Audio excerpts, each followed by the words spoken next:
Assalamualaikum warahmatullahi wabarakatuh.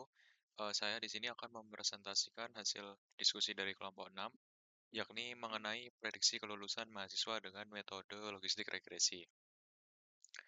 Perkenalkan, saya Ketua dari kelompok 6, Rafiq Susetia Nugraha, dengan NIM A11 2023 15013, dengan dibantu rekan saya yakni Sufyan Adil Rusdi A11 2023 15004, dan Yusuf Farhan Abdurrahman A11 2023 15036. Yang pertama tentu saja kita harus melatar belakangi proyek ini dulu, yakni mengapa kita memilih eh, kelulusan mahasiswa. Karena kelulusan mahasiswa itu penting bagi mahasiswa. Hal ini akan mencerminkan pencapaian pribadi dan membuka peluang karir. Nah, bagi perguruan tinggi, tingkat kelulusan yang tinggi menunjukkan kualitas pendidikan, memperkuat reputasi, dan menarik calon mahasiswa. Kemudian ada rumusan masalah. Nah, kita akan menjabarkan 3 rumusan masalah. Yang pertama, bagaimana menerapkan algoritma logistik regresi dalam memprediksi kelulusan.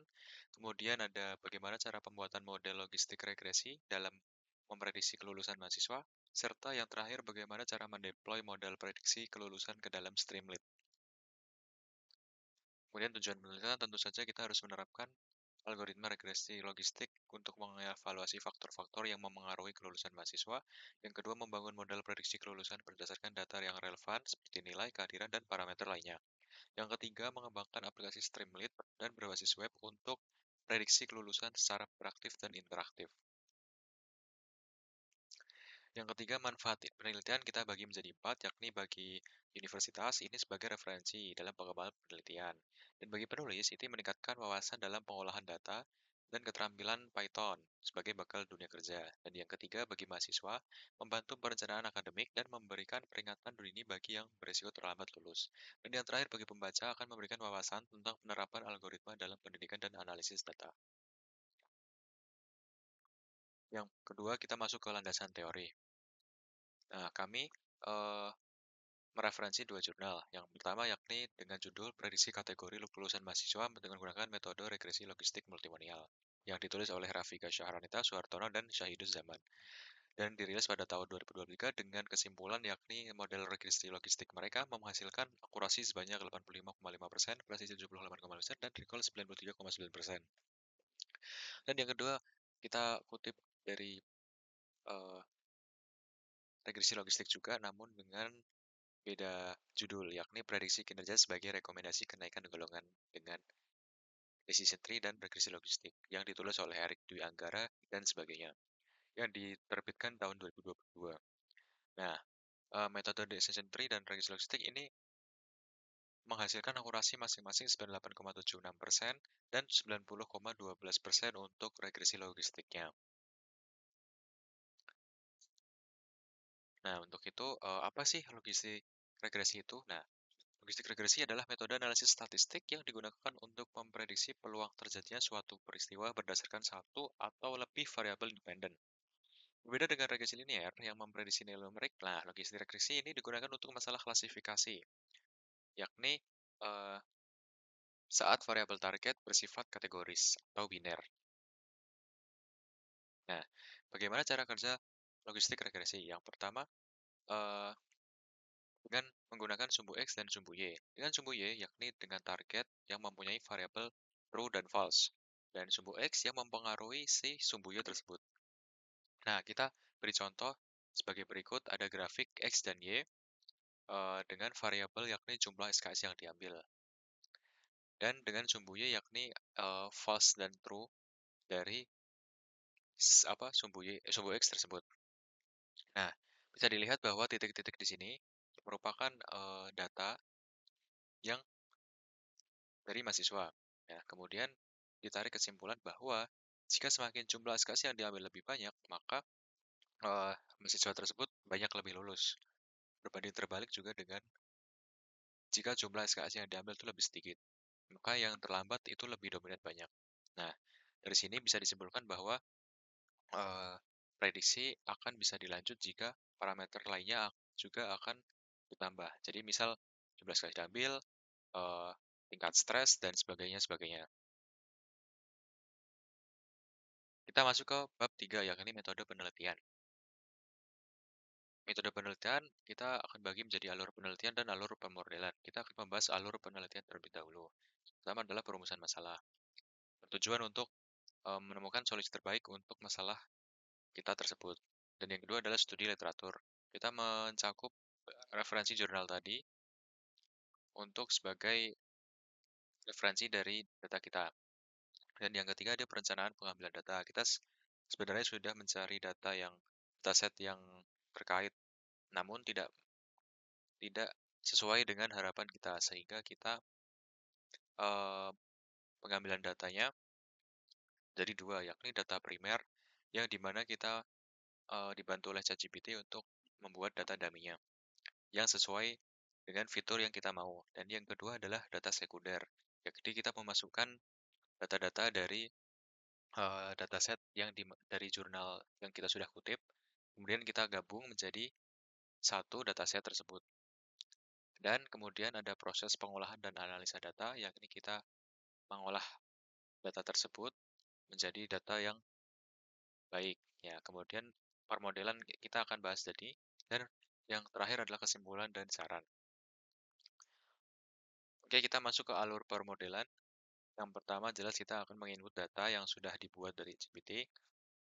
Kemudian kita memproses data mining. Ini merupakan proses data seperti data kosong, data tidak konsisten, sehingga dibangkitkan model logistik regresi jika data tersebut sudah baik.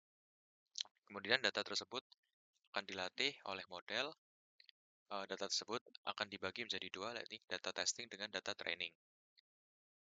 Kemudian model tersebut dievaluasi dan dianalisis sebagai hasil prediksi. Kemudian hasil dan pembahasan.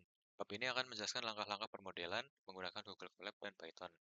Kemudian kita bisa urai menjadi persiapan dataset, dua pemilihan data dan pemilihan model, dan ketiga deployment. Nah, untuk yang persiapan dataset, kita sudah mencari dataset, namun tidak bisa. Namun kita dibantu oleh ChatGPT, sehingga kita langsung saja masuk ke poin kedua, yakni pelatihan model. Baik, kita masuk ke bagian codingan dari model kita. Yang pertama kita harus menginputkan data terlebih dahulu. Kemudian data tersebut akan di pre-processing terlebih dahulu sebelum masuk ke model, yakni dengan mengecek data kosong dan juga mengubah tipe data yang tidak sesuai. Dan yang ketiga, akan mengisi data kosong tersebut dengan nilai rata-rata dari kolom numerik tadi. Kemudian dicek lagi data kosong tersebut, kemudian data yang tidak konsisten akan uh, diubah. Kemudian kita mengecek duplikatnya, jika ada maka kita hapus, dan kita recheck kembali.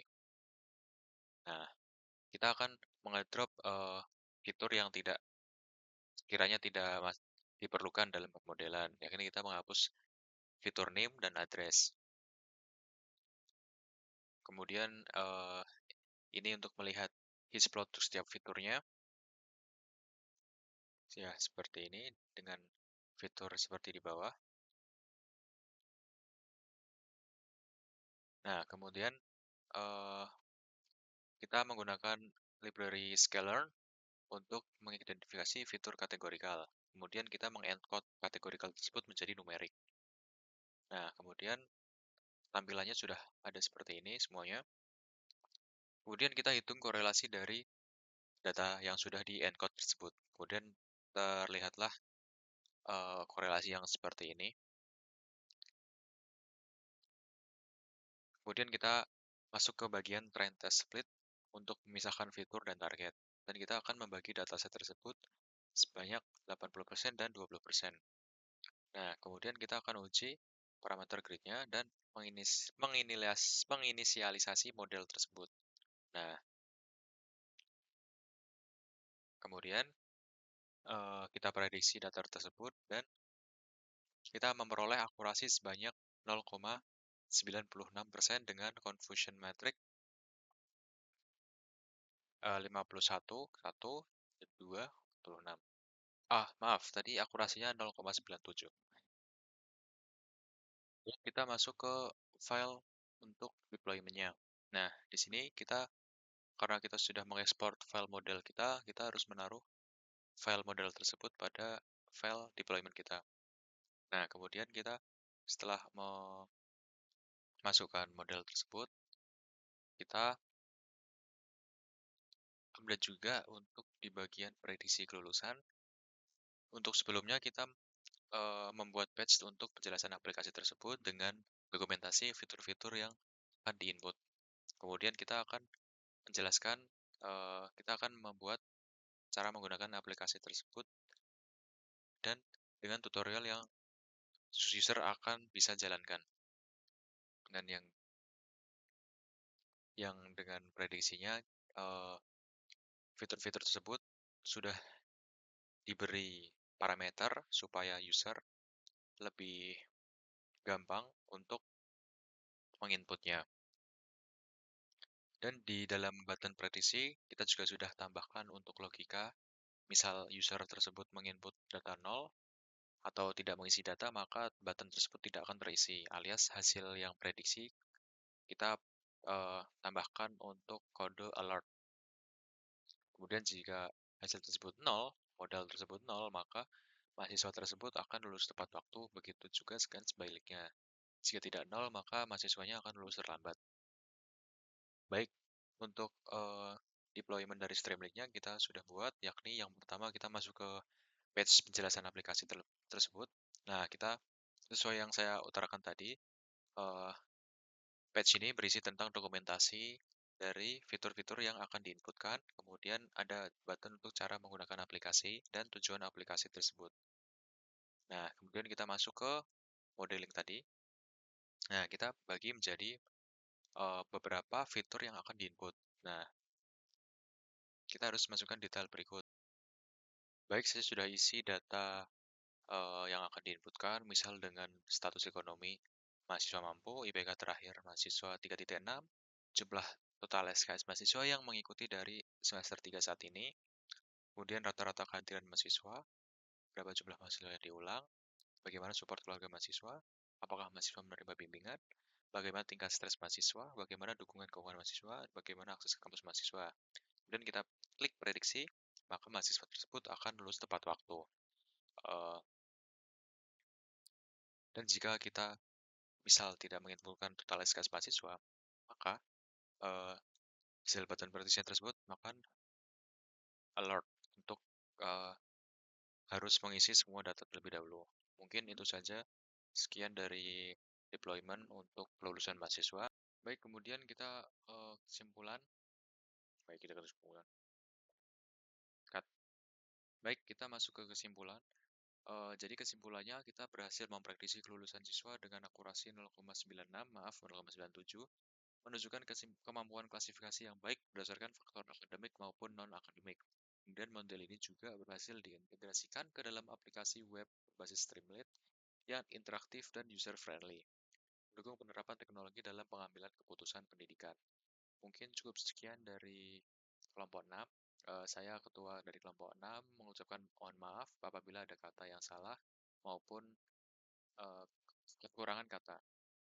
Sekian dan atas perhatian Anda, saya ucapkan terima kasih. Wassalamualaikum warahmatullahi wabarakatuh.